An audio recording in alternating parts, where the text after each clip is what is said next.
जी भाई, अस्सलाम वालेकुम।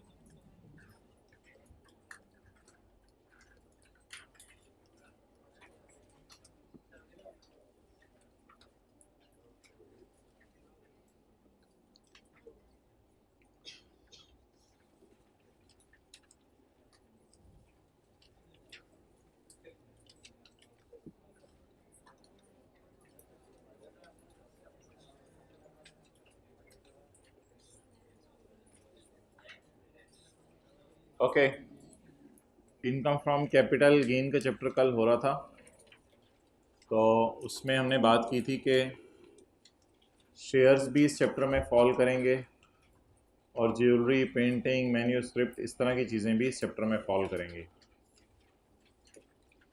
इसमें अब आप मैंने कहा था फ़िलहाल ये आपको पढ़ने की ज़रूरत नहीं है, ये इंशाल्लाह फिर पढ़ेंगे कैटेगरी 1 और 2 क्या लिखा हुआ है।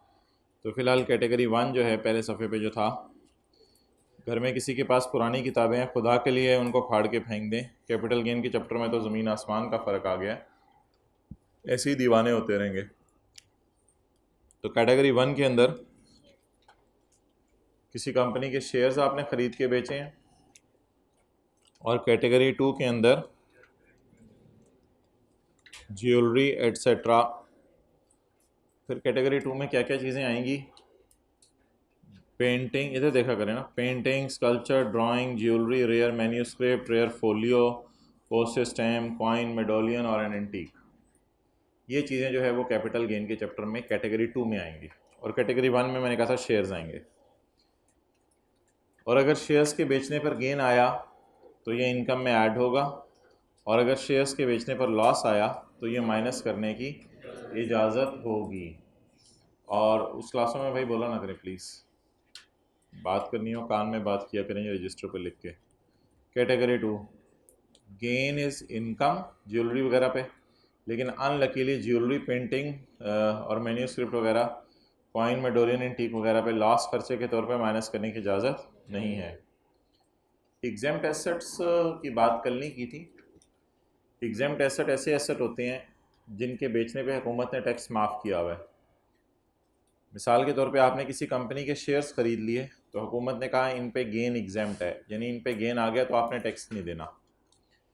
तो ऑब्वियसली फिर गेन इनकम में नहीं जाएगा। जब गेन इनकम में नहीं जाएगा तो अगर इन पे लॉस आ गया तो वो भी खर्चे के तौर पे माइनस नहीं होगा। तो अब इन सारी बातों को देखते हैं कि जो आंखें आपकी इधर उधर जाती है ना क्लास में, ये इससे पता चल जाता है आप लोग नहीं रेंडर। अच्छा, हाँ जी। एग्जाम्प्ट एसेट यानी कि गवर्नमेंट ने कह दिया कोई कंपनी नई बनी, उसके शेयर्स हैं, तो हुकूमत ने कहा इस कंपनी के अगर आपने शेयर ख़रीद के बेचे तो ऐसी सूरत के अंदर आपको जो गेन आएगा वो इनकम में नहीं जाएगा, तो इससे एग्जाम्प्ट एसेट आप कह सकते हैं। तो एग्जाम्प्ट एसेट्स होंगे तो गेन इनकम में नहीं जाएगा, और अगर लॉस आ गया तो खर्चे के तौर पे माइनस नहीं होगा। अच्छा, पॉइंट नंबर 1 पढ़ें जी।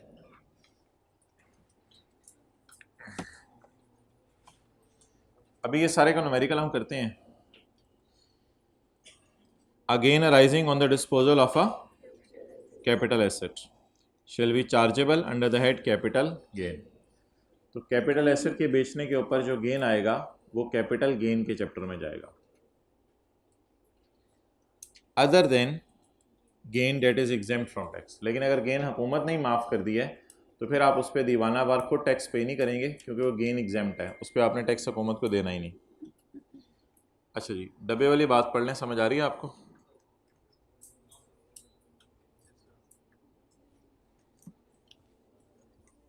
मिसाल के तौर पे देखें,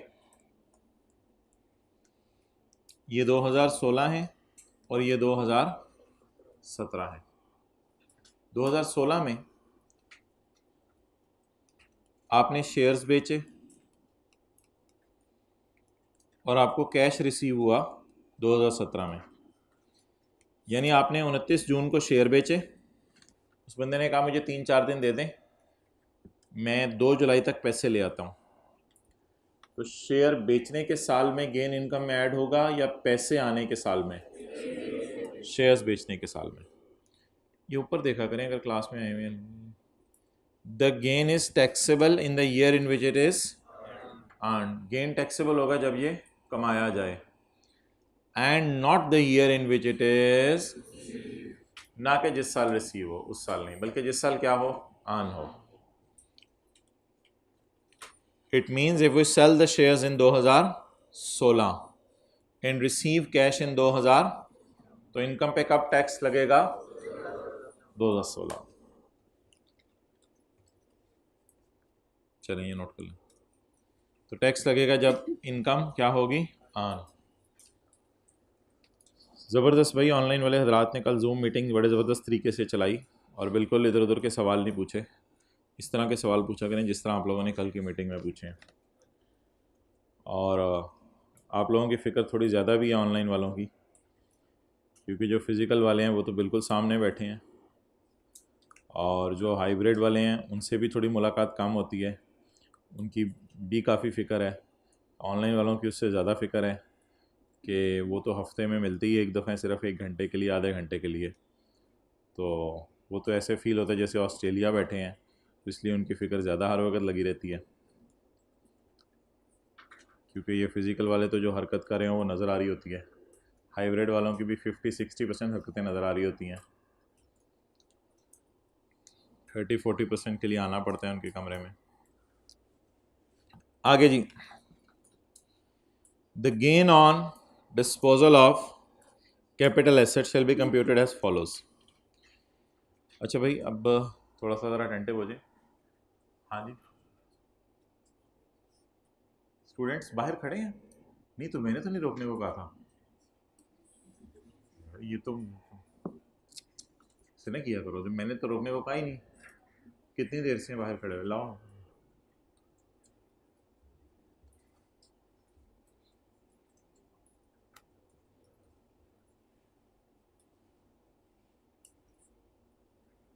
जी भाई, कल से टाइम पे आया करें अब आप हजरात। और हाइब्रिड वालों को भी रोका हुआ था।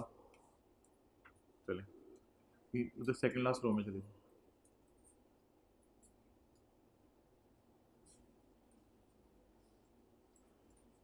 अब ये आज का लेक्चर अपलोड करवा दो। ये जो हजरात लेट आए हैं तो ये पहले 5-7 मिनट ज़रा अटेंड कर लीजिएगा, लेक्चर यूट्यूब पे अपलोड हो जाएगा।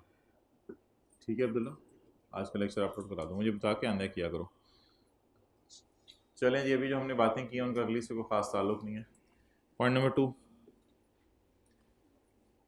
The gain on disposal of a capital asset shall be computed as follows. Capital asset के बेचने पे जो गेन है वो इस तरीके से निकलेगा। कैसे निकलेगा गेन जी, इधर देखें। अच्छा, एक फार्मूला है जो आपने आज ज़रा समझना है। आपने ज्वेलरी ख़रीदी 10 रुपये की और आपने बेच दी 12 रुपये की, तो गेन निकलेगा 12 माइनस 10 इज इक्वल टू 2। तो थोड़ा सा ज़रा मुतवज्जे हो जाए, मैं चाह रहा हूँ ये फार्मूला हम इधर ही याद कर लें। The gain on disposal shall be computed as follows. एक फार्मूला है ए माइनस बी, सुभान अल्लाह, ए माइनस बी। ये ज़रा आपने समझना है मेरे से। Where A is the consideration, A is the and B is the cost. कैसा ज़बरदस्त फर्क, ख़त्म हो गया। A minus B, where A and B, खोदा बाहर निकला चूहा। हो गया याद, या अकेले में बैठ के करेंगे? अकेले में बैठ के करेंगे, चलिए ठीक है ठीक है ठीक है। तो कंसिडरेशन में से कॉस्ट माइनस कर दें आप, तो कैलकुलेटर पे एक चीज़ बाहर आएगी जिसका नाम होगा गेन। 12 में से 10 माइनस करें और कैलकुलेटर को छोड़ दें, थोड़ी देर बाद 2 बाहर आएगा, that is called as gain. क्या फार्मूला था? E is equal to M C square, और उसके मुकाबले में हमने लाके आज फार्मूला खड़ा कर दिया है ए माइनस बी। तो एसेट बेच के जो पैसे आए माइनस जो एसेट की कॉस्ट थी, that is called as gain. अच्छा जी, अगर जिथे दी वापस आए उधर, तो पेज नंबर 3 था इनकम प्रॉपर्टी के चैप्टर में। इसमें पॉइंट 5 और 6 में क्या फ़र्क है? साथ वाले ज़रा बबलू से पूछें। 0.5 और 6 में क्या फ़र्क है?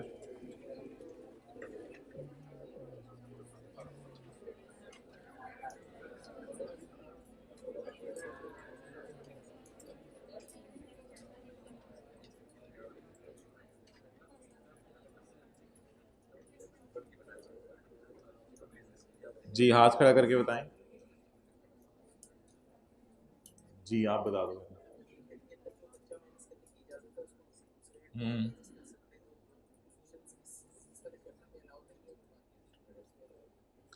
अच्छा जी, 0.5 और 6 में ये फ़र्क है।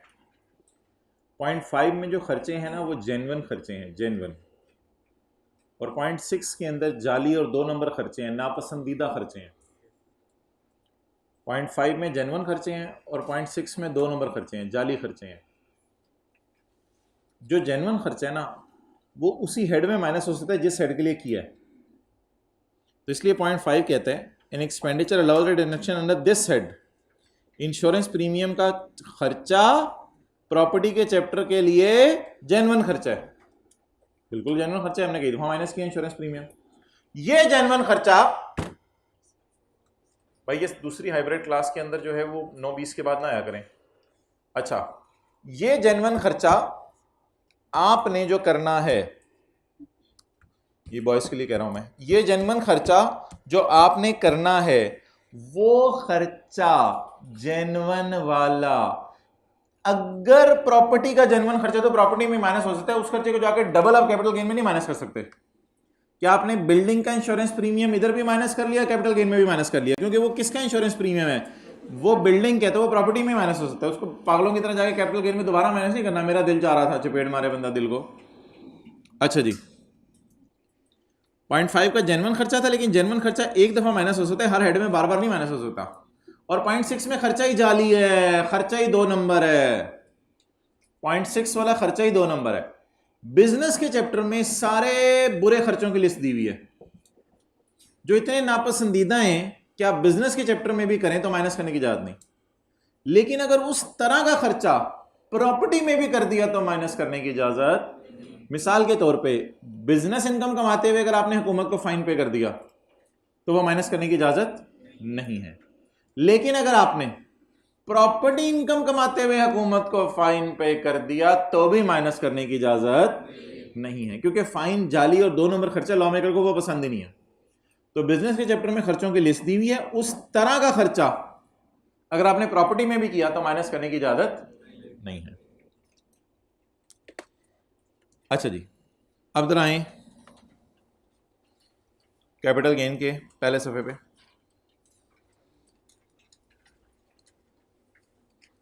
Mister Ali purchase shares costing ₹40। Ali ने शेयर खरीदे हैं 40 रुपए के। अच्छा, आपने आउटफ्लो इनफ्लो जरा मुझे अलग अलग बताते रहने।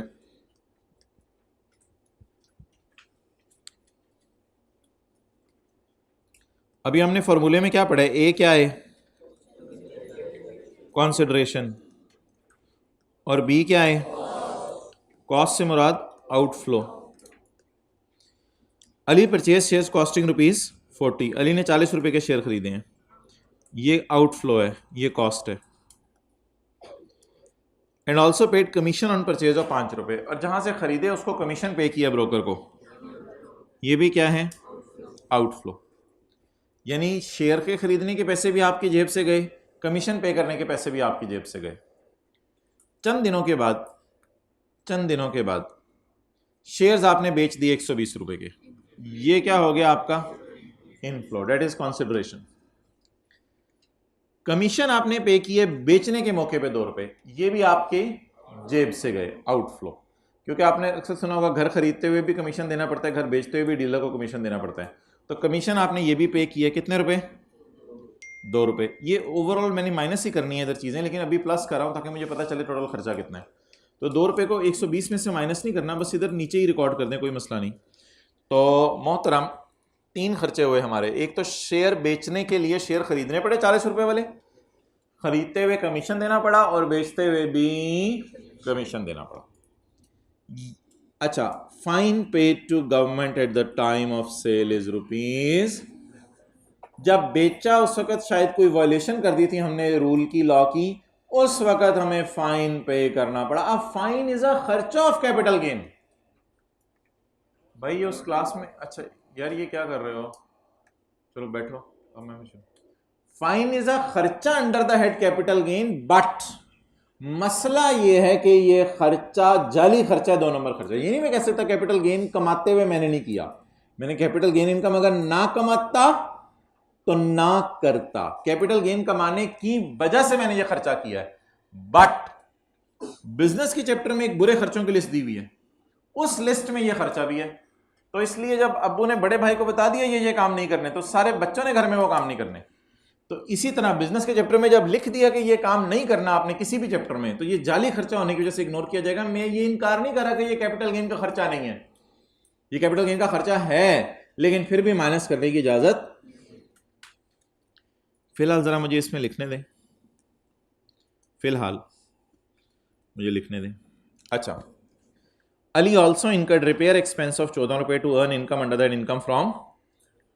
एक तो रिपेयर बिजनेस में माइनस होती है ना, अदर सोर्स के चैप्टर में ना हमने डिफरेंट सी चीज़ें भी पढ़नी है, तो वहाँ भी कोई एक रिपेयर है वो माइनस हुआ करेगी, वो अदर सोर्स का चैप्टर आएगा तो देखी जाएगी।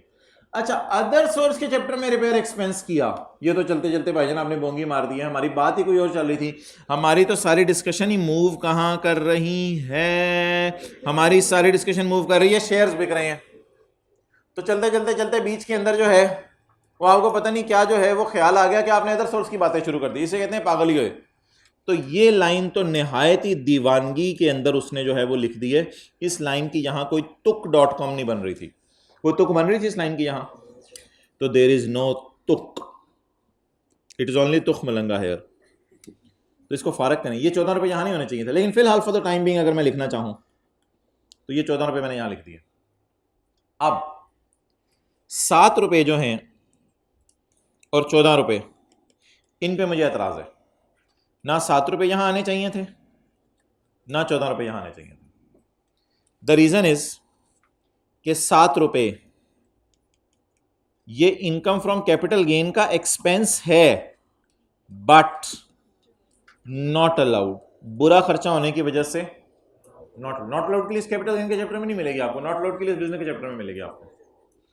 और ये 14, it is not expense of income from, ये कैपिटल गेन का खर्चा ही नहीं है। अब टोटल क्या हो गया 47, और गेन चले नोट कर लें।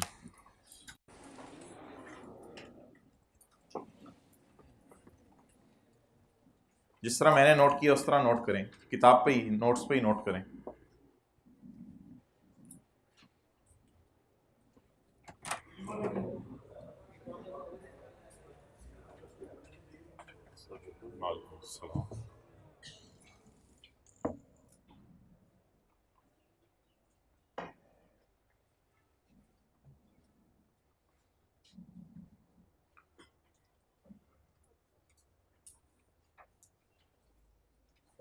जी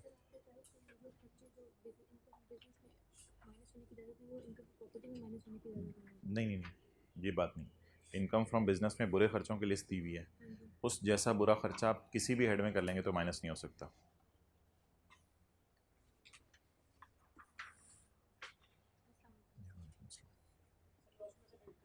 क्या चीज़?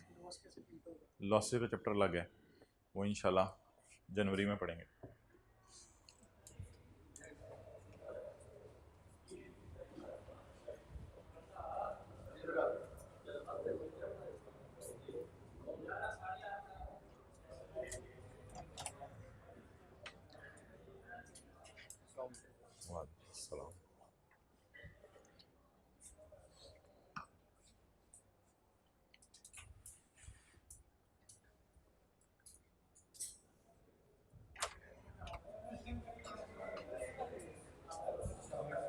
पूरे कॉलेज का हाथ स्टेप पे लगा रहे फ्लोर पेपर ले लो। चलो छोड़ो मेरे ख्याल।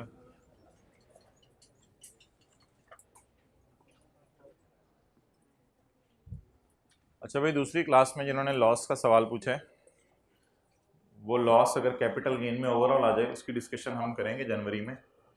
अभी अगर स्पेसिफिक कोई लॉसेज आ रहे हैं उनकी मैं बात करता हूँ। अच्छा,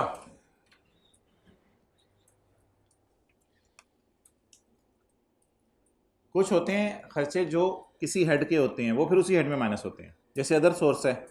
अब ये 14 रुपये तो अदर सोर्स में माइनस होगा, ना कि कैपिटल गेन में। तो जो जो खर्चा जिस हेड का होता है उसमें माइनस होता है। एक कॉन्सेप्ट ये है। दूसरा कॉन्सेप्ट बिल्कुल अलग है। वो ये है कि कुछ खर्चे होते हैं बिल्कुल जाली, 2 नंबर, लॉ मेकर की नज़र में नापसंदीदा। वो खर्चा उनकी लिस्ट दी हुई है बिजनेस के चैप्टर में। अब अगर बिजनेस के चैप्टर में आपने बिजनेस इनकम कमाते हुए फाइन पे किया तो वो माइनस करने की जरूरत नहीं है। सिमिलरली अगर आपने कैपिटल गेन इनकम कमाते हुए कैपिटल गेन के चैप्टर में फाइन पे किया तो भी माइनस करने की इजाजत नहीं है। ये दो बातें पॉइंट 4 वाली अभी हम पढ़ के आए हैं सेक्शन 15A में, उसके 5 में, और सिमिलरली यही दो बातें किस चैप्टर में आपको मिलेंगी? कैपिटल गेन के चैप्टर में। कॉस्ट यानी कंपोनेंट बी, ये वाला शेल नॉट इंक्लूड। ये देखें, ये दोनों हमने इंक्लूड नहीं किए, 7 और 14। B shall not include. B में दो चीज़ें नहीं डालनी। नंबर 1, एनी खर्चा, कोई भी खर्चा which is deducted, which is already deducted, which is already deducted under an 14 रुपये। 14 रुपये कहाँ माइनस हो गए हैं? अदर सोर्स के चैप्टर में। तो इनको दोबारा इस चैप्टर में माइनस करने की कोई तुक नहीं है।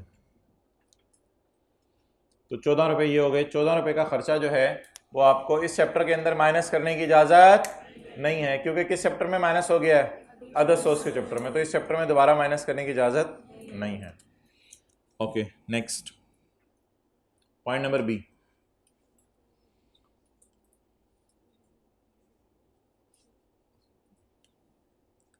ऊपर देखें, cost shall not include any खर्चा। कॉस्ट में कोई खर्चा शामिल नहीं होगा which is not allowed as खर्चा under the head income from business के चैप्टर में जो खर्चा नॉट अलाउड है वो इधर भी माइनस। अब इस लाइन का मतलब लिखें क्या है? लिखें बिजनेस के चैप्टर में नॉट अलाउड की लिस्ट दी हुई है।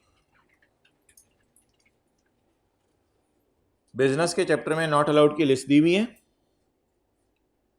उस जैसा खर्चा प्रॉपर्टी में भी माइनस करने की इजाजत नहीं है कैपिटल गेन में। बिजनेस के चैप्टर में नॉट अलाउड की लिस्ट दी हुई है।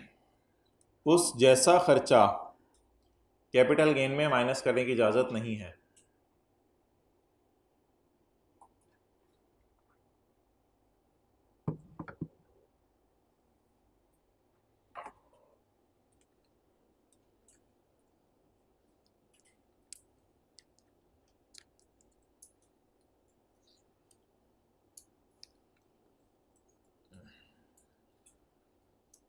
तो ये दो वही बातें हैं जो वहां पे हमने पढ़ी हैं। तो पहला रूल ये है कि जो खर्चा जिस हेड के वही माइनस होगा। दूसरा खर्चा ये है, जाली खर्चों की लिस्ट है, वो जाली खर्चा जिस मर्जी हेड में कर लें आप, वहां माइनस करने की इजाजत नहीं है। जी अगले सफ़े पे आए। 3A ये इंशाल्लाह हम कल पढ़ेंगे, और ये सेक्शन 38 भी कल पढ़ेंगे। बस आज अब दो न्यूमेरिकल करने हैं, एक कैपिटल गेन का, एक प्रॉपर्टी का। बाजू शादू ऊपर चढ़ा लें और शुरू करें। क्वेश्चन नंबर 1 निकाल लें। तीसरा सफ़ा बन रहा है ना जी? क्यों नहीं है? क्या ये कल तो नहीं है? तो 3 दिन पहले के बांटे में है। अच्छा, मिस्टर कासिम डिस्पोज, अब वो अब्दुल्ला आया तो उसे कहना, mister Qasim dispose of the following assets during tax year 2012। Qasim ने टैक्स ईयर 2012 में ये एसेट बेचे हैं। अच्छा, डेट ऑफ सेल,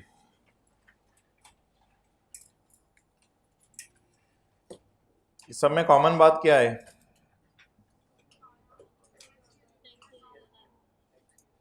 ये 1 जुलाई 11 से 30 जून 12 की डेट आ रही है सब।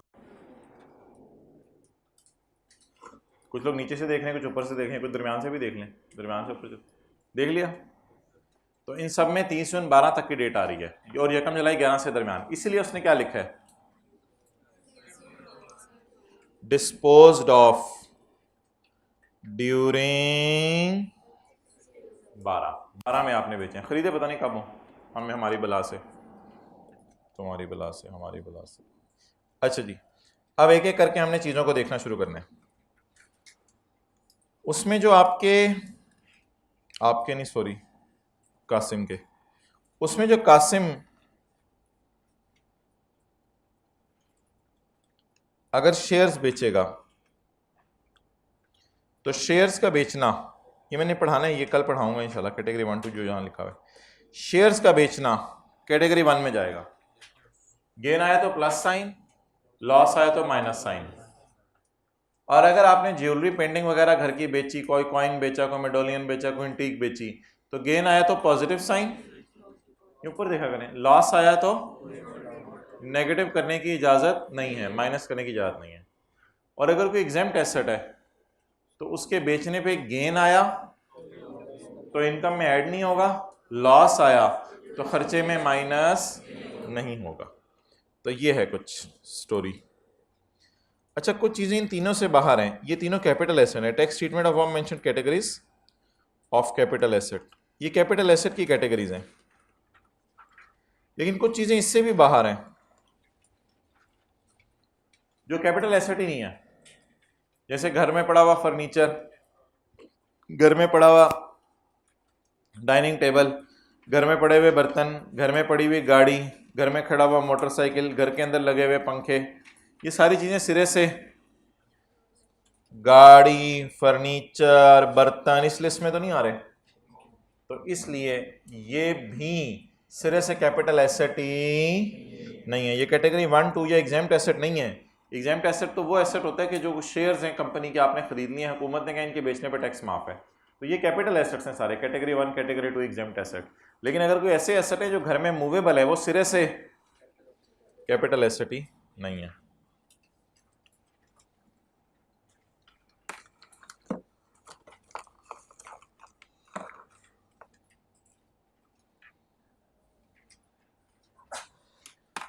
Cast disposal to following asset for tax year 2012, shares of AB private company कितने के खरीदे, मैं बताता हूँ 40,000 के, ठीक है अपना बताएं, और कितने के बेचे 70,000 के, कितना गेन आया 30,000। चलें जी, वर्किंग 1, 4-5 लाइनें छोड़ दें फेस के लिए, वर्किंग 1 फिर शुरू करें, पहले सफ़े से ही 4-5 लाइनें न्यूमेरिकल के मुंह के लिए। इनकम फ्रॉम कैपिटल गेन,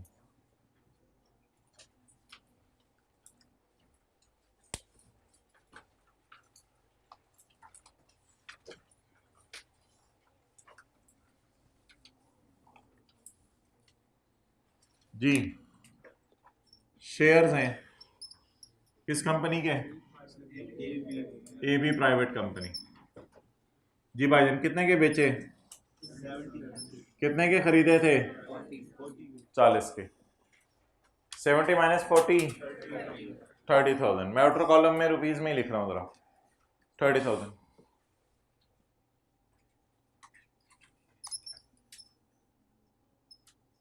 कोई मसला नहीं आई क्या, भी कभी कभी करता है ऐसा अपने सोल्यूशन में, एक्सेप्टेबल है। 70,000 माइनस 40,000 इज इक्वल टू 30,000, ये गेन आ गया, ये गेन इनकम है क्योंकि ये कैटेगरी 1 है। कैटेगरी 1 पे अगर कैटेगरी 1 पे अगर गेन आएगा तो गेन को हमने पॉजिटिव साइन के साथ ऐड करना है, गेन इनकम की। डी प्राइवेट कंपनी 20 का खरीद के, ओ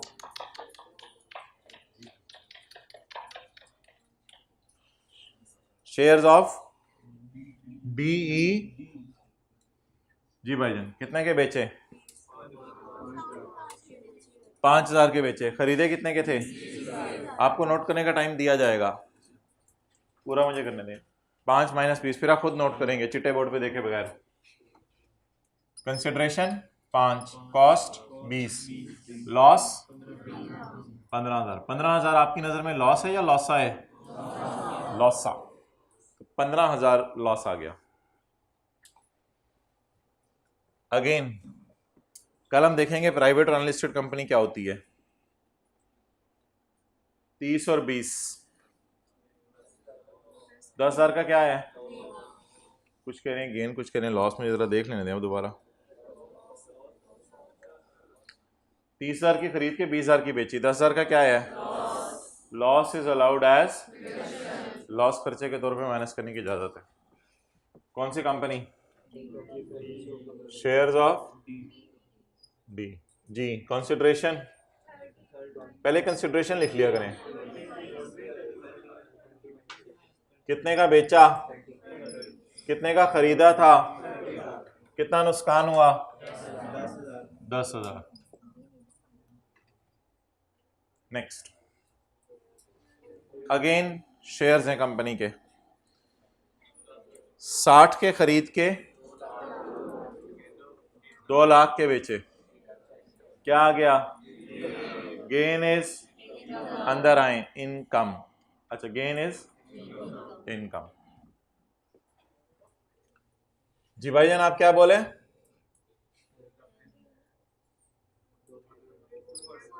2 लाख माइनस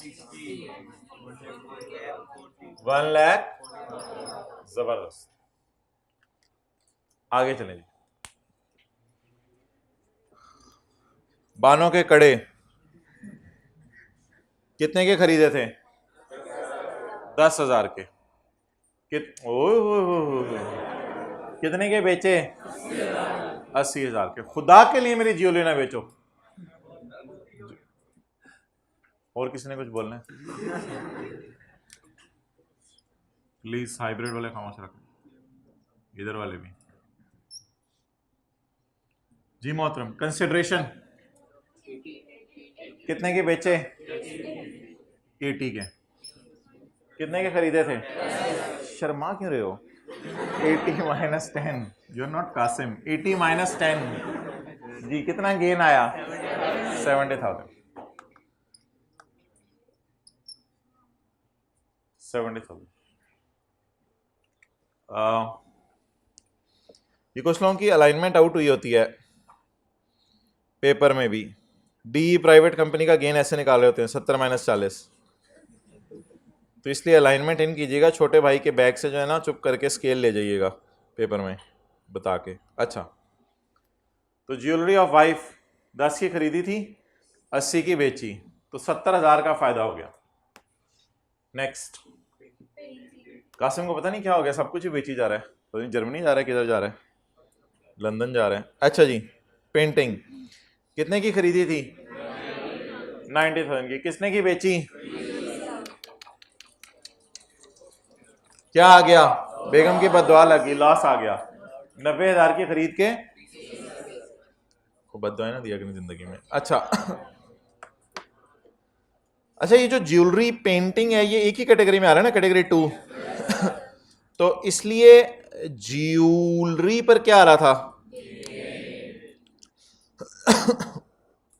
ज्वेलरी पर क्या आ रहा था? गेन। तो ज्वेलरी कैटेगरी 2 होने की वजह से गेन को हमने इनकम में डाला था। ज्वेलरी पेंटिंग सारी चीजें कैटेगरी 2 में है एटसेट्रा। तो अब पेंटिंग की बेचने पे क्या आ रहा है? लॉस आ रहा है। दिस लॉस इज, ये खर्चे के तौर पे माइनस करने की इजाजत नहीं है।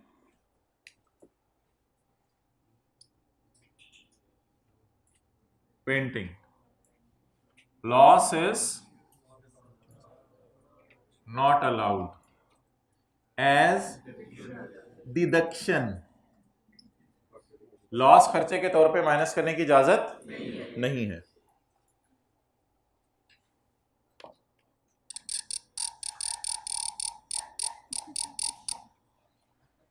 तो पेंटिंग, ज्वेलरी और इस किस्म की चीजों का लॉस खर्चे के तौर पे माइनस करने की इजाजत नहीं है।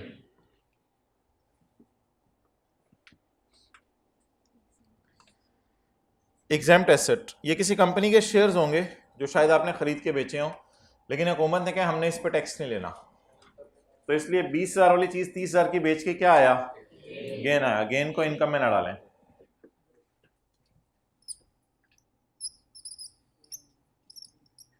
एग्जाम्ड एसेट नंबर 1,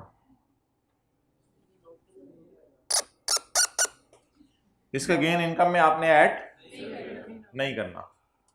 भाई कुछ कुछ हजरात फरमा रहे हैं ये लिखे ही ना, तो जो करा रहा हूं वो करो। लिखना है ये, लिखना है ये, इसको लिखना है। एग्जाम्ड एसेट 2, 25,000 का खरीद के 5,000 का बेचा। करते हुए इधर आ जाए, तरीके से, घोड़े नहीं भगाने। Examined asset number 2, loss minus करने की इजाजत नहीं, गेन इनकम में डालेंगे नहीं, लॉस माइनस करने की इजाजत नहीं है। तीनों दफा क्यों से हो? पहली दफा हंसी काफी थी ना, दफा नहीं क्या होता जिस दफे पे ना आई हो, अब बार बार हंसी जाओ उस पर। अच्छा जी चलें आगे। कॉइन बेच दिया, ये कॉइन नहीं, ये पूरा कॉइना था। ये जो है वो असहाबे कहफ के जमाने का था, 2 लाख का खरीदा था।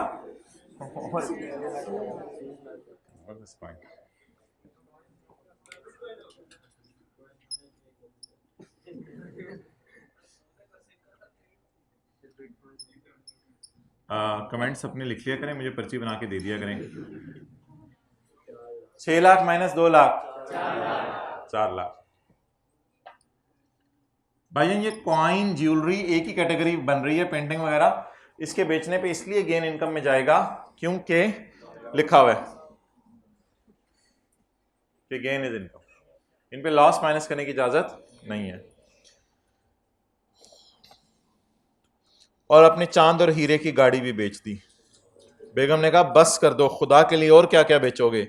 नहीं मैं बेच दूंगा। बेटे की गाड़ी बेच दी। कितने की खरीदी थी? कितने की बेची? 6 लाख की। तो बेटा डिपेंडेंट होगा, फैमिली डिपेंडेंट। तो कार सिरे से कैपिटल एसेट ही नहीं है। ये सारे कैपिटल एसेट्स थे, अब ये कैपिटल एसेट ही नहीं है। कार ऑफ सूरज, बेटे की गाड़ी आपने बेच दी जी। कितने की बेची?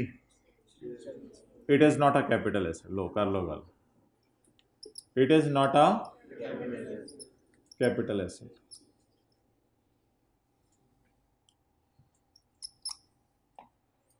चलो जी, घर में कोई कुर्सियां बच गई थी, वो भी माशाल्लाह कासम ने फारग कर दी।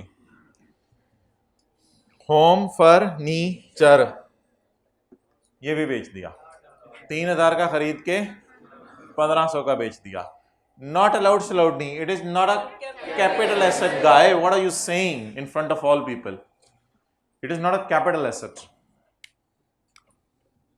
ये चीजें मूवेबल है ना, ये और किसी चैप्टर में भी चार्जेबल नहीं है। ये जो कार ऑफ सन है और होम फर्नीचर है, ये कैटेगरी 1 2 या एग्जाम्प्ट एसेट नहीं है।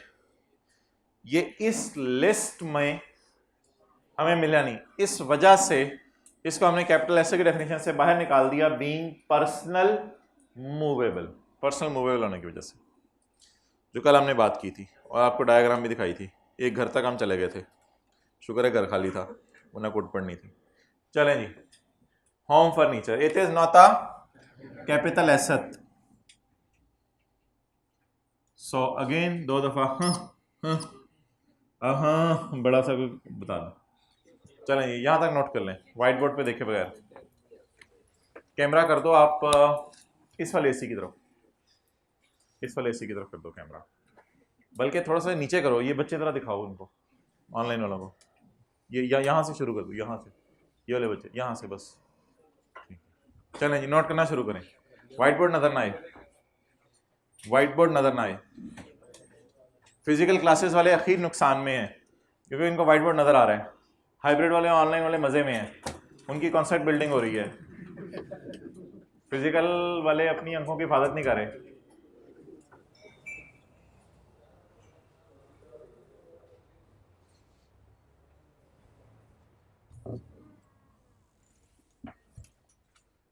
अच्छा बच्चे नजर आ रहे हैं सिर्फ, यार एसी दिखा दो, बच्चे छोड़ो, वो देख रहे हैं। वो चेक वाली शर्ट पाई है हमने। जल्दी जल्दी जल्दी।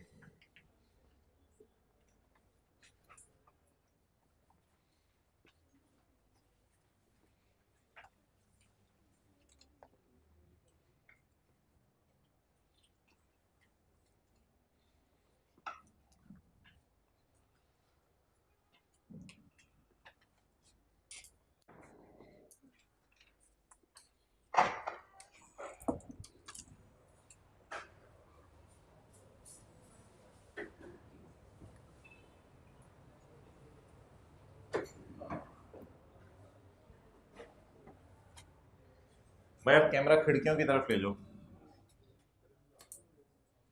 ओए हो जबर, ओ थोड़ा सा नजर आ रहा है अभी। चलो भाई चेती करो, अगला सवाल कराना है मैं। चलो ले जाओ सोल्यूशन की तरफ। जी जी, यार ये 16 करो ना इसको। ले जाओ भाई, इधर आओ, क्या इसको 16 करो जी। नहीं सर ये अच्छा चलो रहने दो। ये वाला एसी बंद किया हुआ है यार, ये वाला एसी चलाओ। सर इसके लिए डेप्रिसिएशन तो अलाउ है। किस पे? अच्छा ठीक है, बताता हूँ।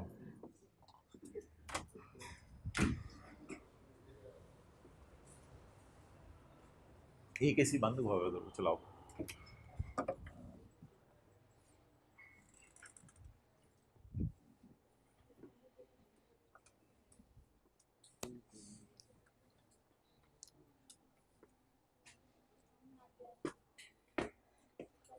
सिक्स वन फाइव ओ ओ ओ।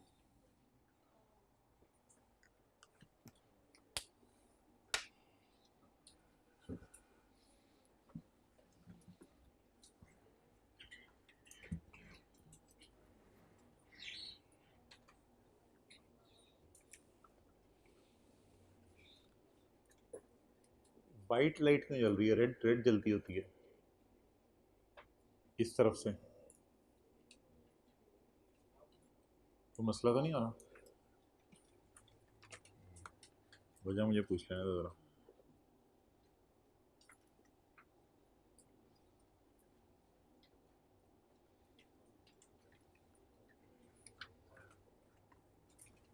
भाई आगे से देखो, चिट्टी लाइट क्यों जल रही है, लाल क्यों नहीं जल रही? आगे से आओ कैमरे के। नहीं मुझे चिट्टी लग रही है। अस्सलाम वालेकुम।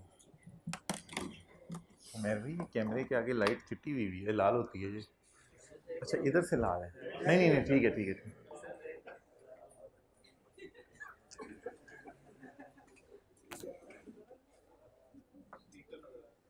नहीं उधर, इधर लाल है। जी सर। चलो ठीक है। अच्छा जी, एक भाई ने सवाल पूछा है कि होम फर्नीचर तो डिप्रिशिएट भी होता है। नहीं, होम फर्नीचर नहीं डिप्रिशिएट होता माय डियर, डिप्रिशिएट होता है बिजनेस वाला फर्नीचर, और उसको हम बिजनेस के चैप्टर में डील करेंगे। ये होम फर्नीचर है, और घर में पड़ी हुई चीज़ें शायद हकीकतन डिप्रिशिएट होती हों, लेकिन ऑब्वियसली आप घर में कोई बुक्स ऑफ अकाउंट्स मेंटेन नहीं कर रहे होते, इसलिए घर में पड़ी हुई चीज़ों की आपको बीवी गिवन नहीं होगी। घर में एक बीवी काफ़ी अच्छा, तो इसलिए घर में पड़ी हुई चीज़ों की आपको बीवी गिवन नहीं होगी, तो इसलिए घर में पड़ी हुई चीज़ों की कॉस्ट ही गिवन होगी, उनको आप डेप्रिशिएट नहीं करते। सॉरी।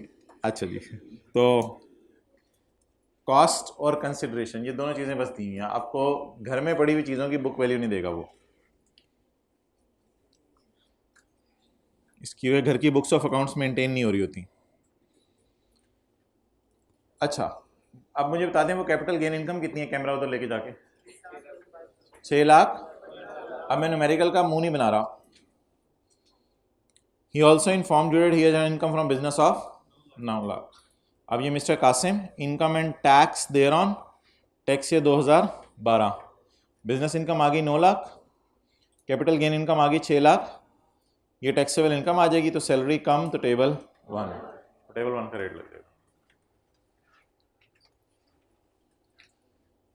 चलें जी, अब आप आ जाएं उसकी तरफ, प्रॉपर्टी के चैप्टर पे वापस आ जाएं जिथे थी।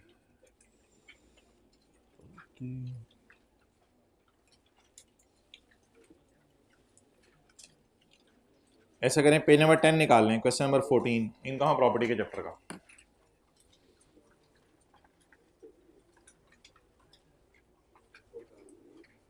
भाईजान टैक्स ईयर 2001 है 2022 से पहले डिसाइड कर लें। 2001 है 2022 है। इनकम टैक्स ऑर्डिनेंस 2001 है, टैक्स ईयर कौन सा है? 2022।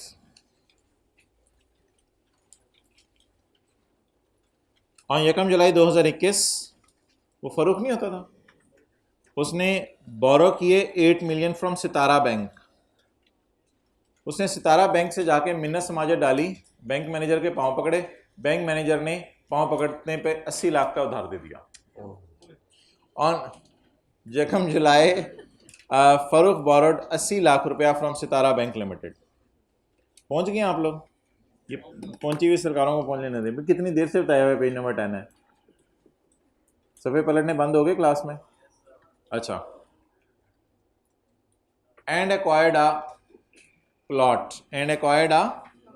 Plot of land in hub industrial area of 6.5 million. तो एक इंडस्ट्रियल एरिया था जहां फैक्ट्रीज वगैरह थी, तो वहां पे आपने एक प्लॉट ले लिया। उधार कितना लिया? 8 मिलियन, 80 लाख। 80 लाख का उधार लिया 8 मिलियन का, उसमें से कितना इस्तेमाल कर लिया लैंड को लेने के लिए? अबे 15 लाख का क्या करेगा रे तू? कहते हैं मैं बताता हूं। ही इन्वेस्टेड बकाया लोन। बकाया कितने? 15 lakh, 1.5 million was invested in a business venture with his friend. कहते हैं मैंने दोस्त पे यकीन किया और एतमाद किया और मैंने दोस्त को 15 लाख दे दिया है। एतमाद का लेवल चेक करें। तो इंशाल्लाह वो मेरे लिए बिजनेस करेगा और वापस में मुझे फूटी कौड़ी। अच्छा, he invested rest of loan in a business venture with his friend. बकाया 15 लाख बिजनेस में कर दिया उसने इन्वेस्ट। तो बिजनेस का डाटा इसने आगे नहीं दिया, इसलिए बिजनेस का शायद चैप्टर हमने अभी पढ़ा भी नहीं, तो बिजनेस का डाटा आगे अवेलेबल नहीं है। तो बात आ जाके अब वापस उसी लैंड के ऊपर आने लगी है जो हमने खरीदी है। लैंड खरीदी है, बिल्डिंग खरीदी है? Land. The above loan carries interest at the rate of 12% per annum. साल का इंटरेस्ट कितने? 12% पर एनम। और ये लोन वापस होने 8 किस्तों में, 8 इक्वल किस्तों में, 8 इक्वल किस्तों में लोन वापस होने। अच्छा जी, आपने अपने दोस्त से लोन लिया 10 रुपए। आपने उसे कहा कि मैं 2 बराबर किस्तों में वापस करूंगा 5-5 रुपए करके। 1 जनवरी 15 को आपने लोन लिया। आपने कहा इंशाल्लाह 31/12/15 को आपको 5 रुपए दे दूंगा और 31/12/16 को आपको 5 रुपए दे दूंगा। यानी 10 रुपए का उधार लिया और 2 सालाना किस्तों में आपने वापस करने का तय किया। लेकिन आपके दोस्त को बड़ा गुस्सा चढ़ा। उसने कहा भाईजान मेरा पूरे कारोबार और मेरी ज़िंदगी स्टेक पे लगी हुई है, मुझे ये 10 रुपए जल्दी वापस चाहिए, खुदा के लिए जल्दी वापस करो। तो आपने ये अरेंजमेंट किया कि उसको कहा चल तुझे मैं क्वार्टरली वापस कर दूंगा, एनुअल नहीं, क्वार्टरली। क्वार्टरली का मतलब ये होता है कि साल के आप 4 हिस्से करेंगे, क्वार्टर साल के 4 हिस्से करेंगे। जब 4 हिस्से करेंगे तो फिर साल में 4 महीने नहीं आएंगे, साल में 3 महीने आएंगे। तो जब साल के आप 4 हिस्से करेंगे, जनवरी फरवरी मार्च एक हिस्सा, अप्रैल मई जून एक हिस्सा, जुलाई अगस्त सितंबर एक हिस्सा, अक्टूबर नवंबर दिसंबर एक हिस्सा। अब आपने क्या किया, इस सवाल के अंदर जो लोन लिया गया है वो 8 बराबर किस्तों में वापस होना है। जैसे 10 रुपए आपने 5-5 रुपए करके वापस करने हैं, तो ये 8 मिलियन का लोन 1-1 मिलियन करके 8 किस्तों में वापस होना है। और ये किस्तें क्वार्टरली पे होनी है। क्वार्टरली, हर 3 महीने बाद पहली किस्त वापस करनी पड़ेगी, हर 3 महीने बाद एक किस्त वापस करनी पड़ेगी। लेकिन ये रीपेमेंट्स अल्लाह का शुक्र है शुरू होनी है अगले साल। ये रीपेमेंट्स कब शुरू होनी है? हमारा तो ईयर एंड 30/22 है ना, तो ये रीपेमेंट्स कब शुरू होनी है? अगले साल। तो इसलिए इन रीपेमेंट्स का हमारे सवाल पर कोई इंपैक्ट नहीं होगा। इसको कर दो 16 पे, इसको भी। इन रीपेमेंट्स का इंपैक्ट हमारे सवाल पर नहीं होगा। कभी जिंदगी के किसी मोड़ पे कोई ऐसा सवाल भी देख लेंगे जिसमें रीपेमेंट्स हमारे साल के दौरान हो रही हों, लेकिन फिलहाल रीपेमेंट्स होनी कब शुरू होनी है? अगले साल। इधर वाला भी, रीपेमेंट्स होनी कब शुरू होनी है? अगले साल। इसलिए शायद ये लाइन में पूरे सवाल में कहीं भी यूज ना करूँ, बस इसको कोई इम्पैक्ट नहीं, अगले साल से लोन वापस होना शुरू हो जाएगा। हमारे साल बैंक वैसे लोन पे इंटरेस्ट कितने मिलियन पे मांगेगा? 8 मिलियन पे मांगेगा। कितने मिलियन पे? 8 मिलियन पे, क्योंकि हमने तो बैंक से कितना लिया हुआ है। आगे बैंक को क्या कि हमने कितना प्रॉपर्टी में इन्वेस्ट किया, कितना अदर सोर्स में इन्वेस्ट किया, जिस पर कितना बिजनेस में इन्वेस्ट किया, बैंक को इससे क्या। बैंक तो हमसे 8 मिलियन पे 12% इंटरेस्ट मांगेगा और पूरे साल का मांगेगा। ऑन 1 अगस्त 2021, अभी साल खत्म, साल शुरू 1 महीना हुआ था कि फरूख को उसकी बीवी ने मशवरा दिया।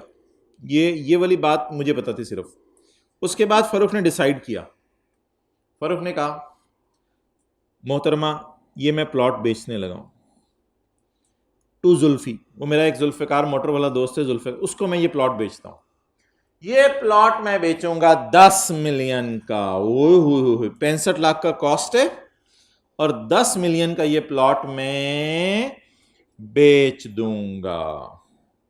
Farrukh decided to sell the plot. अब फरूख ने, अल्लाह आपके साथ वाले का भला करे, फरूख ने एक कॉन्ट्रैक्ट कर लिया है। ये प्रॉपर्टी के चैप्टर का पहला सफ़ा है। कॉन्ट्रैक्ट कर लिया फॉर सेल ऑफ लैंड और बिल्डिंग। कॉन्ट्रैक्ट कर लिया कि मैं अपनी land बेचूंगा। On 2 August 21, Farooq decided to sell the plot of land to Zulfikar Motor for 10 million and received deposit of 5 lakh from them. और जुल्फिकार मोटर वालों से कितना एडवांस पकड़ लिया? जैसे इंडिया की आज़ादी का दिन आया 15 अगस्त 2021, फरूख ने छुड़वा लिया ये डिपॉजिट। ये डिपॉजिट छुड़वा लिया। असूली तौर पे शायद लोग वापस भी करते हैं दुनिया में, लेकिन इसने ये छुड़वा लिया, 4 फीट करवा लिया, छुड़वा लिया ये डिपॉजिट, क्योंकि जुल्फ़िकार ने कहा था हाँ तेरी लैंड और मैं लूँ। फरूख ने कहा हाँ तेरे 5 लाख और मैं वापस करूँ, चल नस। तो शायद फरूख ने सोचा है भागते चोर की लंगोटी ही सही, तो इसलिए 10 मिलियन तो दूर की बात है, जो 5 लाख मिल रहा है उसी के ऊपर सब्र शुक्र करें। तो फरूख ने 5 लाख रुपया जब्त कर लिया फ्रॉम जुल्फ़िकार, जो उसके पास ऑलरेडी पड़ा हुआ है। हाँ, जुल्फ़िकार साहब तो जा चुके हैं। इनका इरादा है कि अब मैं लैंड परचेज नहीं करूँगा, रिफ्यूज़ल। इन्होंने तो इनकार कर दिया, सॉरी जी माज़रत, मैं इनकार करता हूँ। अब 2 फिगर्स गिवन है आपको। एक फिगर गिवन है 10 मिलियन और 10 मिलियन का टूटा हुआ हिस्सा 5 लाख। तो अब सवाल ये है कि हमने पढ़ा था, चाचू कहाँ से आ गए? चाचू आप थोड़ा सा ना ज़रा इधर हूँ, मैं आता हूँ जी। तो बता दें कितना बेचने का, कितने रुपए का बेचने का सोचा था? 50 लाख, लेकिन आए कितने थे? 10 लाख। तो इनकम में कितने डाले थे? 10 लाख, इसलिए 50 लाख को हमने इग्नोर किया था। तो अब आप मुझे सवाल पढ़ के बता दें कि कितने का बेचने का सोचा है? 10 मिलियन। कितने अभी तक आए हैं? तो जब्त भी कितने किए होंगे हमने, तो फिर इनकम में भी कितने ऐड होंगे? 5 लाख। तो अभी तक सवाल में जो मेरा इनफ्लो आया है वो है ये फॉरफिटेड डिपॉजिट। ये पहला मेरे सवाल में इनफ्लो आ गया। नेक्स्ट ये इनकम प्रॉपर्टी के हेड में जाएगा। अब ये प्लॉट किसके पास है? फरूख के पास है, क्योंकि इसने बेचा नहीं, जुल्फ़िकार झंडी करा के चला गया। ऑन 1 सितंबर 21, 1 सितंबर 21 को, फौरन 15 दिन बाद 1 सितंबर 21 को फरूख ने कर राय पर दे दिया ये plot of land to his buddy Atif. उसका कोई दोस्त आतिफ था, उसके साथ क्यूएम की क्लास में बैठता था, तो इसने आतिफ को ये घर जो है वो किराए पे दे दिया at a monthly rental of 1.5 lakh रुपए मंथली रेंटल पे दे दिया। सितंबर, अक्टूबर, नवंबर, दिसंबर, जनवरी, फरवरी, मार्च, अप्रैल, मई, जून, 10 महीने इस साल का किराया आएगा। तो 1.5 लाख रुपए किराए पे इसने घर दे दिया आतिफ को, प्लॉट सॉरी। तो प्लॉट्स या लैंड का किराए पे देना, हमने इनकम प्रॉपर्टी के चैप्टर में पढ़ा था कि rent means any amount received by owner of land. तो लैंड के ओनर को जो भी किराया आएगा वो उसकी इनकम फ्रॉम प्रॉपर्टी में जाएगा। इसलिए इस सवाल में लैंड का किराया भी आ रहा है और इस सवाल में फॉरफिटेड डिपॉजिट भी आ रहा है इन केस ऑफ लैंड। लेकिन हमने जो है वो कहा, आतिफ साहब ये बात अपनी जगह कि आप मेरे दोस्त हैं, लेकिन आजकल भाई भाई का दुश्मन हुआ हुआ है, तो आतिफ प्लीज़ कुछ थोड़े बहुते पैसे मुझे आप पकड़ाएं। कल कलां को आप किराया लेके भाग गए तो मेरी बड़ी क्लास होनी है घर में, तो खुदा के लिए आप ऐसा ना करें, आप मुझे कुछ थोड़ा बहुते पैसे और पकड़ाएं। He received unadjustable deposit of 2 lakh from, Atif से इसने 2 लाख रुपया नॉन एडजस्टेबल एडवांस पकड़ा। अब अगर आप नॉन एडजस्टेबल एडवांस पे रोशनी डालें, जिसको आप कहते हैं कि अपनी तायराना निगाह डालें आप, तो हमने 3 दफ़ा ये पढ़ा था कि non adjustable amount in case of, तूने जमाई खत्म होने के बाद हाथ रखे, एट्स में लेट हो गया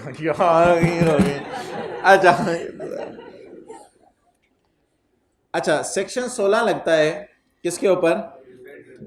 non adjustable amount received in relation to building. Building का नॉन एडजस्टेबल अमाउंट के ऊपर लगता है सेक्शन 16।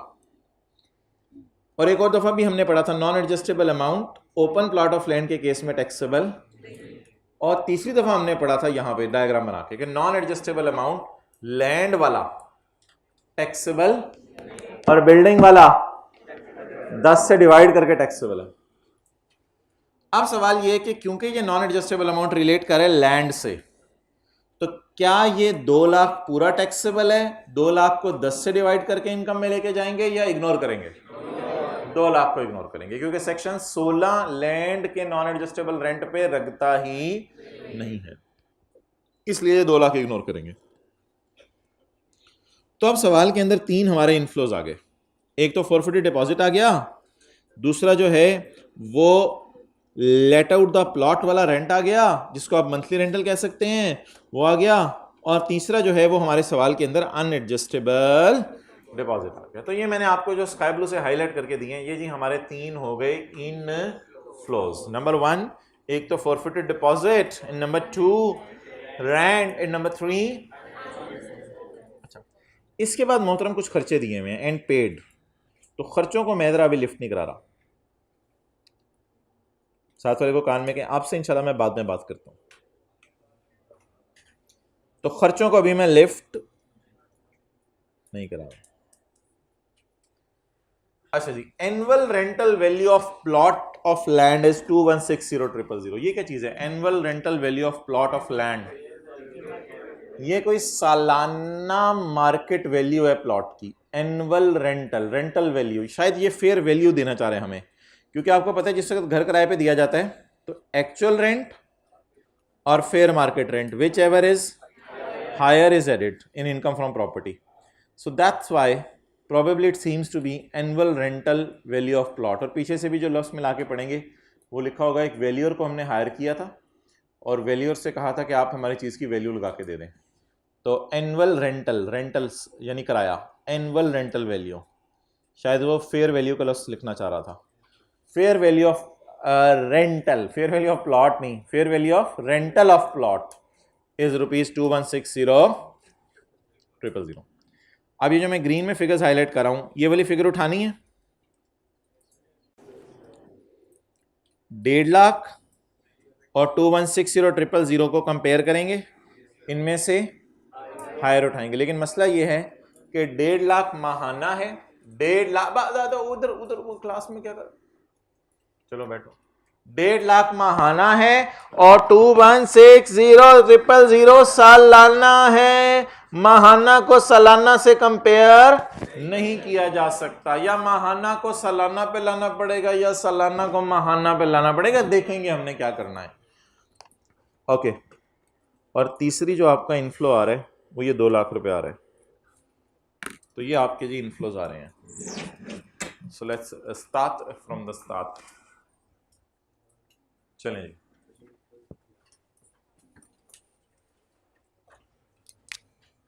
वर्किंग चपेट पड़ेगी। वर्किंग 2 कहां से आ गई भाईजान जी? और सवाल था कोई, वो हाथ दो गया।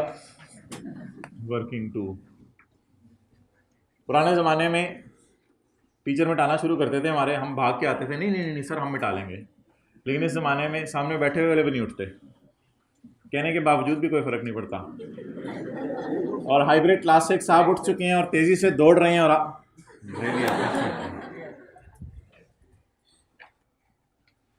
Working one, income from property.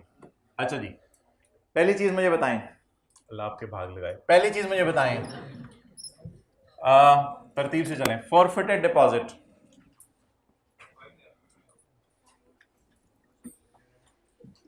साथ वाले से पूछे तैयार होके आना जरूरी है या तैयारी करके आना जरूरी है? तो कितने लोग टेस्ट की तैयारी कर रहे हैं? चैप्टर 4 होगा और इनकम फ्रॉम प्रॉपर्टी होगा सैटरडे को इंशाल्लाह। साथ वाले की हकीकत आप पे खुल जाएगी इंशाल्लाह जब पेपर चेक होके मिलेंगे। अच्छा जी, फॉरफिटेड डिपॉजिट बोलने कितने हैं? 5 लाख रुपया।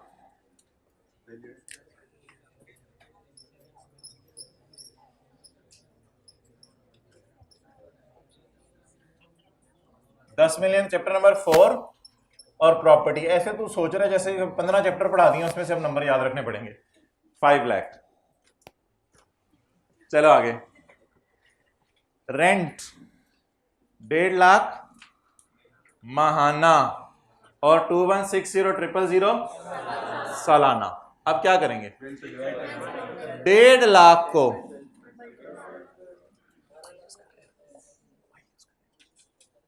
अपने साथ देखना, इधर मोबाइल यूज कर रहे थे, हाँ आखिरी रो वाले का पता चल रहा होता तो दरमियान वाले। अच्छा, 1.5 लाख को आप किससे मल्टीप्लाई करेंगे? 10 से। मल्टीप्लाइड बाय 10 करेंगे तो कितने महीने का किराया आ जाएगा? 10 महीने का। 2160,000 को 10 से मल्टीप्लाई करेंगे तो 10 साल का किराया आ जाएगा। बोंगी नहीं मारनी। तो 150,000 को, क्योंकि ये माहाना है, इसको मल्टीप्लाई करेंगे सिर्फ 10 से ताकि 10 महीने का किराया आ जाए। और 2160,000 को डिवाइड करेंगे 12 से और मल्टीप्लाई करेंगे 10 से, यानी 10/12 करेंगे।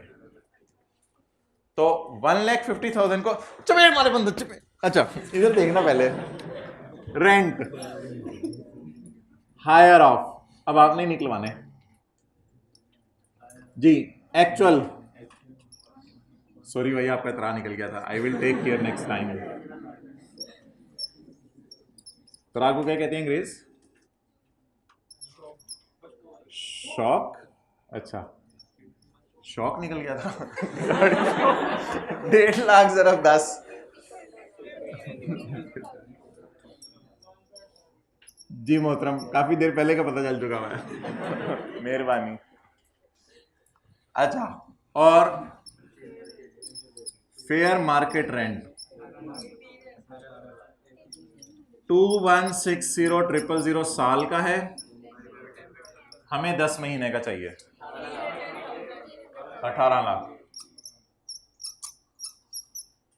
इन दोनों में से हायर को बाहर ले जाए, डॉलेंस को इधर ही पड़ा रहने दें, सॉरी बड़े वाले को बाहर ले जाए, नोट कर लें यहां तक। अच्छा कुछ लोग दांत बाहर निकाल के नोट करे होते हैं, ये क्या चक्कर है? चलो जल्दी जल्दी जल्दी जल्दी जल्दी नोट करें।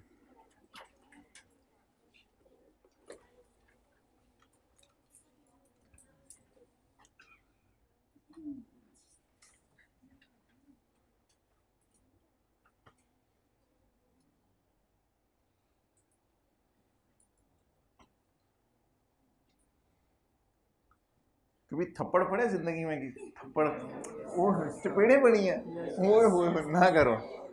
क्या वालिद से, वालदा से, टीचर से, किससे? सबसे।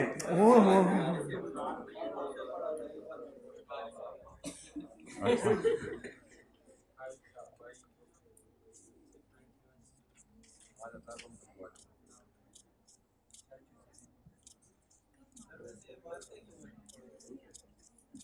थप्पड़ वैसे मुंह पे मारना मना है, मारना नहीं चाहिए।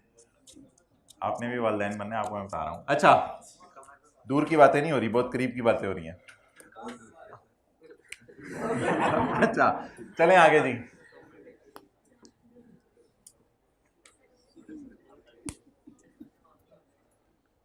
नॉन एडजस्टेबल डिपॉजिट बता दें, ऑनलाइन वाले हैंड फ्री लगा के लेक्चर सुना करें। नॉन एडजस्टेबल डिपॉजिट बता दें, ये कितना है? 2 लाख रुपया।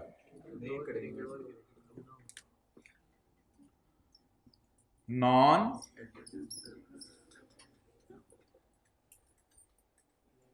कुछ लोगों को हम आपको पता है ऐसे ही इग्नोर करते हैं ज़िंदगी में चुप करके, कुछ लोगों को बता के इग्नोर करते हैं। अच्छा, अब लॉ मेकर को हम क्या करें? ऐसे ही बस सोच के इग्नोर कर दें या उसे बता के इग्नोर करें? अनएडजस्टेबल अमाउंट, अनएडजस्टेबल अमाउंट जी, it is for land, so ignore it like this. मेरा आवाज आए जरा रजिस्टर से। अच्छा तुतैल, और भाई 18 लाख जब मैं 5 लाख 23 लाख कैलकुलेटर पकड़ के बैठ गए।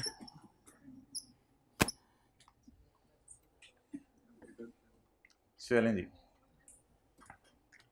अब हम मूव करते हैं खर्चों की तरफ। यहां तक नोट कर लें, फिर हम मूव करते हैं खर्चों की तरफ। छोटे भाई को तो नहीं तंग कर रहे थे आप? Movable, movable, not a capital asset. चलें जी, कितने लोगों की हल्की फुल्की बातें घर वालों को बता देते हैं जाके क्लास की? नाम बताया करो, बताया करो। लेस, अब क्या माइनस करने जी?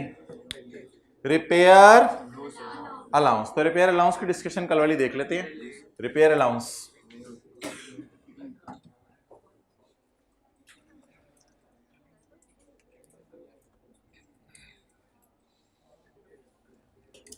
घर में मुस्कुराते हुए दाखिल होते हैं या मुंह बसोर के थके हुए?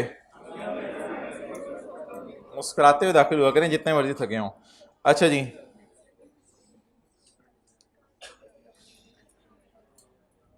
बताएं बताएं बताएं, किधर है डायग्राम?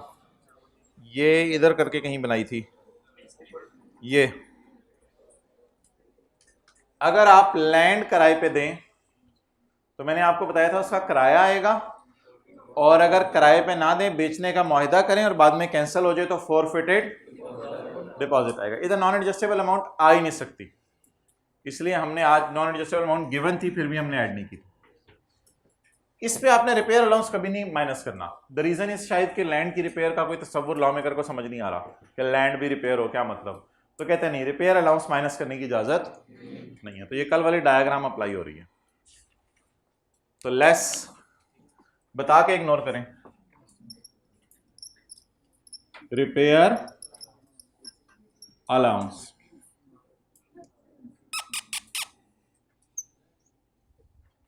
रिपेयर अलाउंस जी।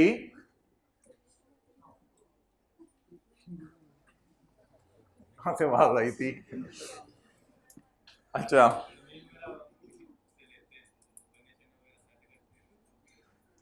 ये देखेंगे, अभी सेट करेंगे इंशाल्लाह। इसी सवाल में आ रही है एडजस्टमेंट।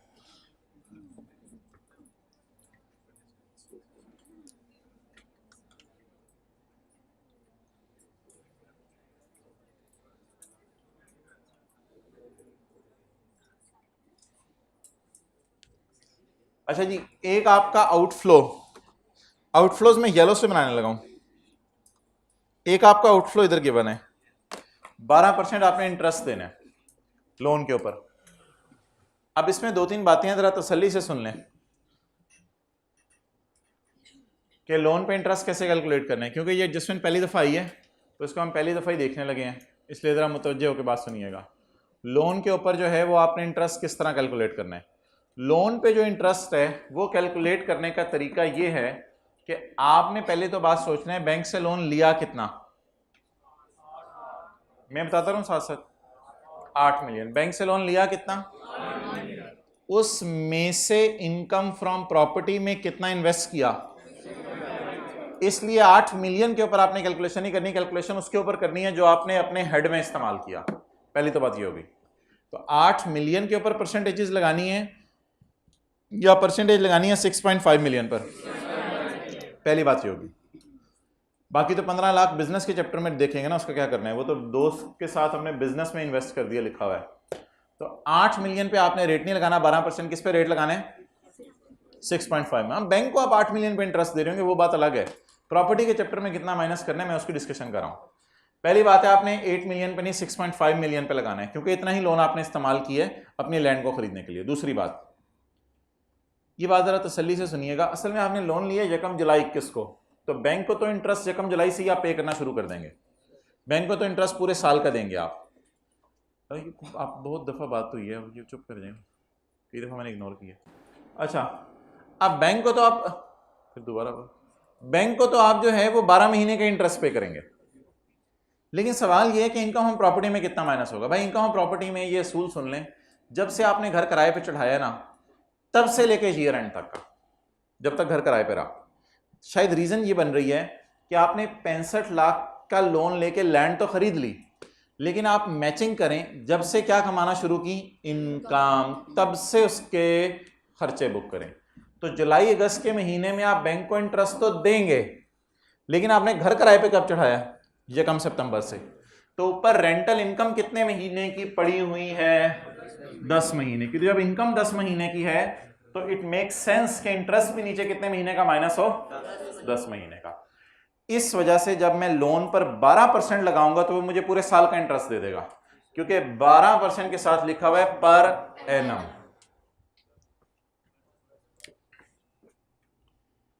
इंटरेस्ट ऑन लोन लिया कितना, 8 मिलियन, उसमें से इस्तेमाल इधर कितना किया, अच्छा साल का इंटरेस्ट निकालना है तो किससे मल्टीप्लाई करूं, 12% से। ऊपर किराया कितने महीने का रिकॉर्ड किया है, तो इट मेक सेंस के खर्चा भी 10 महीने का रिकॉर्ड करें। तो इस तरह कुछ आपने पेपर में सोचना है सारा। 10/12 आप इसको 12% से मल्टीप्लाई कर देंगे तो 12 महीने का इंटरेस्ट आ जाएगा, डिवाइड बाय 12 मल्टीप्लाइड बाय 10 करेंगे तो 10 महीने का इंटरेस्ट आ जाएगा।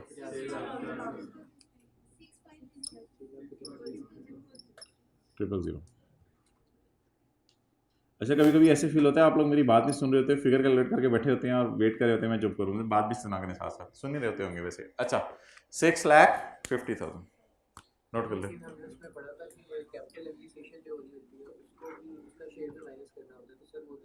वो तो बातें ही है ना, मैंने बताया था, असल तो इस तरह कैलकुलेशन इसी तरह होती है।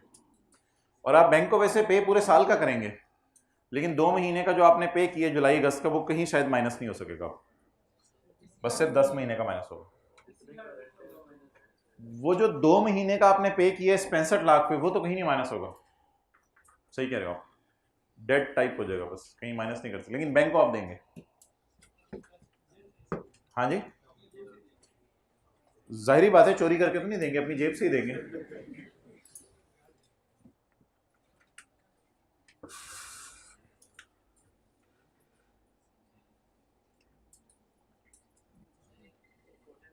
हाँ जी, बिल्कुल बिल्कुल।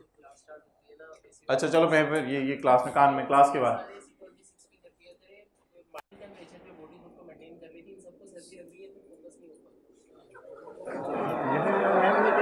जनरल बातें सबसे ना किया करो, चादर मैंने अरेंजमेंट बता दिया होगा आपको।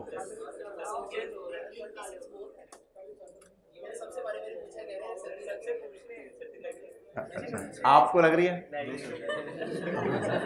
ये चीज अच्छा चलो चलो ठीक है, कर लेते यार। अभी ला के ना 22 पे कर दो इसको, दरमियाना रास्ता, ना 16 ना 26, ना तेरी ना मेरी। चलें भाईजान, अच्छा हो गया यार मोबाइल चेक कर लिया, तो मैं कहता नुकसान हो जाना था, बिजनेस डील हो रही थी, करोड़ का सौदा आ रहा था, 2 करोड़ में बेचना था, करोड़ का प्रॉफिट आना था। अच्छा जी दूसरा खर्चा भाई, paid 80,000 for levelling the ground. 80,000 आपने पे किया क्या, लेवल करने के लिए। ग्राउंड का भी एक लेवल होता है, नहीं यानी ग्राउंड लेवल करने के लिए आपने खर्चा किया। तो आए ये वाला 22 पे, जल्दी जल्दी आ जाए ना जी। ये वाला भी, चादर किधर है तेरे बैग में जो तूने मुझे कल 5,000 की बेची है। हाँ, कब तक ले आओगे, मंगवा लिया घर से, किस किस इलाके के हो, KP के मर्दान, तो मर्दान से तो आ जानी है, बड़ी जल्दी आ सकती है, कुछ 6 घंटे में पहुंच जाएगी इधर। 6 घंटे लगते हैं ना? अच्छा अच्छा। तो 80,000 आपने पे किया ग्राउंड लेवलिंग के लिए। भाईजान सेक्शन 15A बड़ा कंजूस है, साथ वाले के कान में गए भाईजान सेक्शन 15A बड़ा कंजूस है, फ्लाई चूस है। सेक्शन 15A जो है वो इतना कंजूस है कि वो एक लिस्ट देता है, वो कहता है ABCDEFGHIJ, बस जे जोकर, जे तक खर्चे माइनस कर सकते हैं, जे के अलावा और कोई खर्चा नहीं माइनस हो सकता। ABCDEFGHIJ बस। अब जे तक आपको ग्राउंड लेवलिंग नहीं मिलेगा कहीं, तो इसलिए यह खर्चा फिर माइनस करने की इजाजत नहीं है। तो बड़ा मजे का सवाल है, इसको इंशाल्लाह कल हमने रिवाइज भी एक दफा करना है। ग्राउंड लेवलिंग, यह खर्चा माइनस करने की इजाजत नहीं है।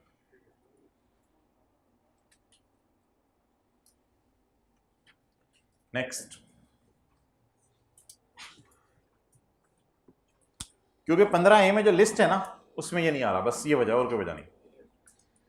₹62,000 है insurance premium against risk of damage और डिस्ट्रक्शन बाय वाटर लॉजिंग। तो पानी की वजह से जमीन को नुकसान होने का खतरा था, उसके लिए हमने इंश्योरेंस करा ली। अफसोस के साथ ऐलान किया जाता है कि जिनका बच्चा ग्राउंड में खेल रहा है वो तशरीफ लें। अच्छा, अफसोस के साथ ऐलान किया जाता है कि इंश्योरेंस प्रीमियम सिर्फ बिल्डिंग के केस में माइनस करने की जाता है। ये बबलू मैंने क्यों नहीं पढ़ा था घर में, याद करके जो रजिस्टर बनाया है उस पर लिख रहे हैं, उस पर जाके देखें बिल्डिंग आपने लिखा होगा। तो इंश्योरेंस प्रीमियम आपको सिर्फ किसके केस में माइनस करने की इजाजत है, और ये क्या किराए पे दिया हुआ है, लैंड किराए पे दिया हुआ है, बड़ा वाज़ेह लिखा हुआ है इसमें।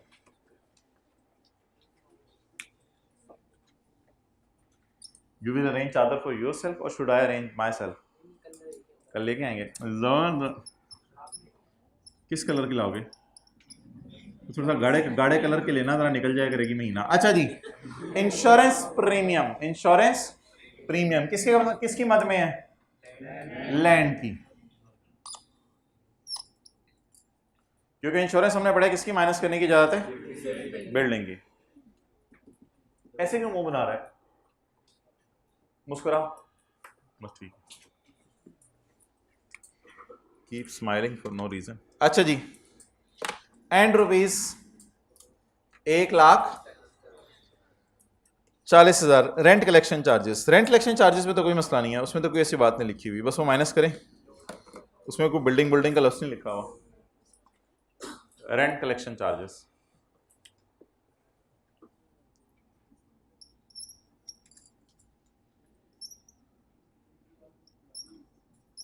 ना ना ना ना बातें नहीं। फ्लोर ऑफ वत एक्चुअल और 4% ऑफ रेंट चार्जेबल। 4% से 23 लाख का लेने बस। एक्चुअल मैं देख लेता हूँ, अब रहने दिया करो इतनी देर बाद। 1,40,000 या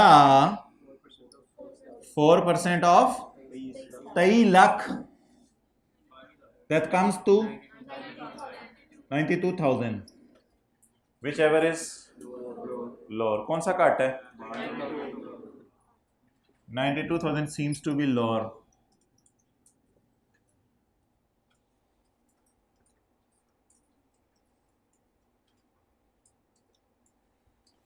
अब्दुल्ला भाई, टेस्ट ऐसा होना चाहिए कि साथ वाले की हकीकत खुल जाए कि वो लायक है, दरमियाना है या ना लायक है।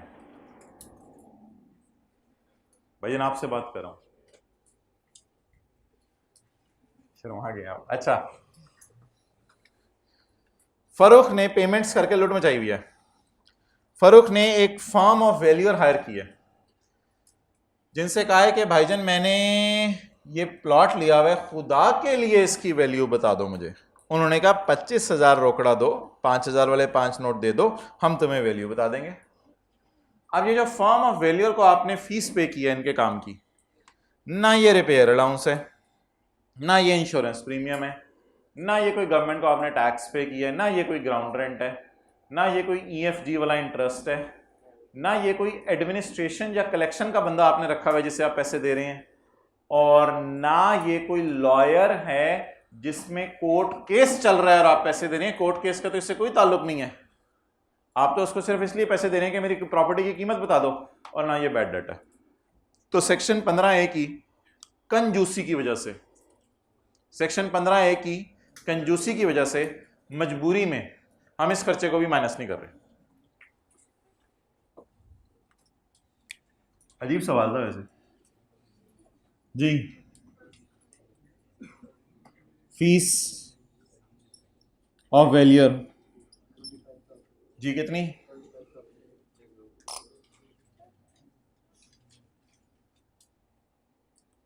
चलें जी, whatever the total may be, you can do it in home house, whatever the total जो मर्जी हो, leave it। अच्छा जी, वो ऑनलाइन वाले घरों में हाथ खड़ा करें जिन्होंने जुल्म किया है और 1.5x की स्पीड पे लेक्चर सुना है। कोई खुदा का खौफ करें, कोई अपने साथ जुल्म ना करें खुदा के लिए। पता नहीं आप क्या जुल्म कर रहे हैं अपने साथ। अच्छा, फी ऑफ वैल्यू क्यों नहीं माइनस की थी? सेक्शन 15A में ना खर्चों की लिस्ट दी हुई है, उस लिस्ट में ये नहीं आ रहा। अच्छा, इस सवाल को ना इंशाल्लाह मैंने कल सारा दोबारा इस सवाल को मैं कल सारा दोबारा डिस्कस करना है। इसको क्यों नहीं माइनस किया?